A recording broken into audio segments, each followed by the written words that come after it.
রাজধানীর তেজগাঁওয়ে প্রধান উপদেষ্টার কার্যালয়ে বন্যায় ক্ষতিগ্রস্তদের মাঝে বিশেষ আবাসন প্রকল্পে নির্মিত গৃহ বিতরণ অনুষ্ঠানে কথা বলছেন প্রধান উপদেষ্টা ডক্টর মোহাম্মদ ইউনূস। আমরা সরাসরি চলে যাচ্ছি সেখানে।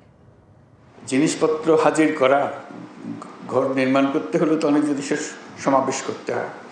এটাও কঠিন ছিল, রাস্তাঘাট বন্ধ ছিল, চলতে পারছে না, ব্রিজ ভেঙে গেছে, রাস্তাঘাট ভেঙে গেছে, এর মধ্যেই কাজটা করতে হয়েছে। আজকে যে ছবিগুলো দেখলাম তাতেও ভালো লাগলো, যেটা সুন্দর বাড়ি হয়েছে। তা আমরা সবার পক্ষ থেকে সেনাবাহিনীকে অশেষ ধন্যবাদ জানাচ্ছি। এই বিপদের দিনে তারা আমাদেরকে আশ্বস্ত করতে পেরেছে এবং আজকে পেছনে ফিরে তাকানোর সময় আমরা বুঝতে পেরেছি যে এটা চমৎকার কাজ হয়েছে। ভবিষ্যতে এরকম দুর্যোগের সময় তাদেরকে আমরা কাছে পাবো, আমাদের ভরসার স্থল হবে, যে আমরা জানবো যে সেনাবাহিনী এই কঠিন কাজ, এই কঠিন পরিস্থিতিতে সঠিকভাবে আমাদেরকে করে দিতে পারবে। এবং যারা এই কাজে সরাসরিভাবে নিযুক্ত ছিলেন, স্থানে কাজ করেছেন, তারা হয়তো আজকে উপস্থিত নাই, তাদেরকে আমরা সবার পক্ষ থেকে ধন্যবাদ জানাচ্ছি। যে যেখানে আছেন আমরা অশেষ কৃতজ্ঞ। এই দুর্যোগের দিনে আপনারা সামনে এগিয়ে এসেছিলেন এবং সুন্দরভাবে এই বাড়ি নির্মাণ করে দিয়েছেন। তো কাজে এটা একটা ছোট্ট প্রকল্প, 300টি ঘর নির্মাণ, কিন্তু এর মাধ্যমে আমরা আমাদের যে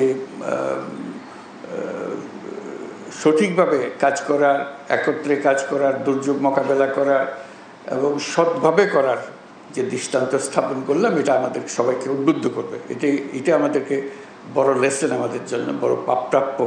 সেনাবাহিনীর কাছে আমরা সেটুকু ধন্যবাদ অবশ্যই দেব যে আমাদের এই দৃষ্টান্ত স্থাপন করার জন্য।